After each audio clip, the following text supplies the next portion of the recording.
నేను ఇంతకుముందు ఉన్న దాంట్లో ఈ వాళ్ళది ఎంత 3 రోజులుగా ఈ కృత్రిమంగా సడన్గా దీన్ని పైకి తీసుకురావడం కూడా అది ఖచ్చితంగా చెప్పేది ఏంటంటే జగన్మోహన్ రెడ్డి గారు ఏదైతే ప్రపోజ్ చేశారో అది జనంలోకి బాగా పోయింది, తట్టుకోలేక చేస్తున్నారనేది తెలుస్తుంది. ఆయన ఏదైతే రాజశేఖర రెడ్డి గారి మరణం అని దీని గురించి రైజ్ చేశాడు, అది దాని గురించి ఇప్పుడు డిస్కషన్ ఎందుకు వస్తుంది? ఒకవేళ అనుమానాలు ఏమైనా ఉంటే ఎవరి మీద ఉన్నాయి? ఆ రోజు జగన్మోహన్ రెడ్డి గారు రాశారు, అప్పుడున్న సెంట్రల్లో ఉన్న కాంగ్రెస్కి రాశారు. అక్కడ ఉన్న దానికి సెంట్రల్ గవర్నమెంట్ కంట్రోల్లో ఉన్న వాటి గురించి క్వశ్చన్ చేస్తూ అప్పుడే రాశారు. బ్లాక్ బాక్స్ ఎట్లా ఒకటి తెప్పించండి అని అడిగారు.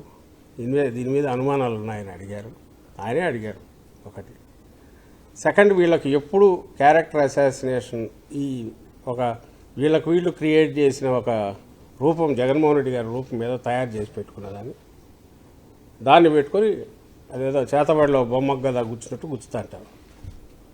ఇంకా వాళ్ళకి తెలిసిన ఈ శాపాలు ఏవైతే ఉన్నాయో, వివేకానంద రెడ్డి గారి మర్డరు, రాజశేఖర రెడ్డి గారి మరణం, ఇది అప్పుడప్పుడు పైకి తెస్తా అంటారు. ఇంకా ఇదిగాక ఏదైనా ఇట్లాంటివి ఉన్నాయంటే వాటికి సంబంధించి ఇవే కేవలం వాళ్ళే ఒక ఫిక్టీషియస్ క్యారెక్టర్ ఏది క్రియేట్ చేశారో దీన్ని బయటకు తీసుకురావడం, అదే చూపించడం, కొట్టడం. సో నిన్న అతను మాట్లాడిన దాని కామెంట్ చేయడం కూడా అనవసరం.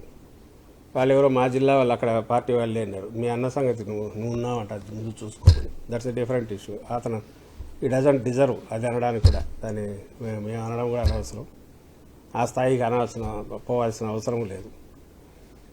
రాజశేఖర రెడ్డి గారి దీనికి సంబంధించి నిజంగా నీకు ఏదైనా ఒక ఇష్యూ ఉంటే, ఆ డెత్ మీద నీకు అంత ఎక్కడలేని కంపాషన్, ప్రేమ ఉంటే ఆ రోజు నుంచి దాని మీద పోయి ఉండాలి. ఆయన్నే దాన్ని ఏమంటాం, దీని కింద కేసు ఆయన మీద కూడా, చనిపోయిన ఆయన మీద కూడా కేసు పెట్టినా ఈ పార్టీ టీడీపీ కాంగ్రెస్ కలిసి ఆ రోజు కలిసి పెట్టాయి. వాళ్ళు ఈరోజు ఉన్నట్టుండలేండి దాన్ని బయటికి తీస్తారు. షణ్ముఖమ్మ మీద ప్రేమ చూపిస్తారు. ఆమెకు తెలియదు వీళ్ళేదో నిజంగా ఇది అనుకుంటుంది, కానీ ఆమె వాడుకుంటున్నారని ఆమెకు తెలుసో తెలియదు కానీ తెలిసి కూడా ఆమె ఆ స్టేజ్కి వచ్చిందేమో. ముందు అన్నిటికంటే జగన్మోహన్ రెడ్డి గారి నీ రాజకీయంగా అంతం చేయడమే లక్ష్యంగా పెట్టుకుంది, వేరే ఉండట్లేదు కానీ. But at the same time వాళ్ళకైతే ఎలాంటిది లేదు. ఆమె జగన్మోహన్ రెడ్డి గారిని తిడితేనే వాళ్ళు నెత్తిన పెట్టుకుంటారు, ఆ పేపర్లో వేస్తారు. చంద్రబాబు నాయుడు తిడితే మళ్ళీ వేరు, అది ఆమెకు తెలుసు. That's different issue. సో ఎక్కడ ఏ అవసరమైనా నేను ఇంతకుముందు అన్నట్టు జగన్మోహన్ రెడ్డి గారి వ్యక్తిత్వ హననం ఎట్లా, లేదా ఆయన చుట్టూ వాళ్ళు ఉండే వాళ్ళని ఏ రకంగా కొట్టాలా, ఆ కొట్టడం ద్వారా ఇష్యూ నుంచి డైవర్ట్ చేయాలా. ఇప్పుడు ఇష్యూ ఏంది? చర్చ దీని మీద జరుగుతుంది. అమరావతి వద్దు, మావిగానైతే బెస్ట్ ఇది, దీని మీద పోతే కనుక ఖర్చు తక్కువ అనేది జరుగుతుంది. అది ఎక్కువ పోకూడదు.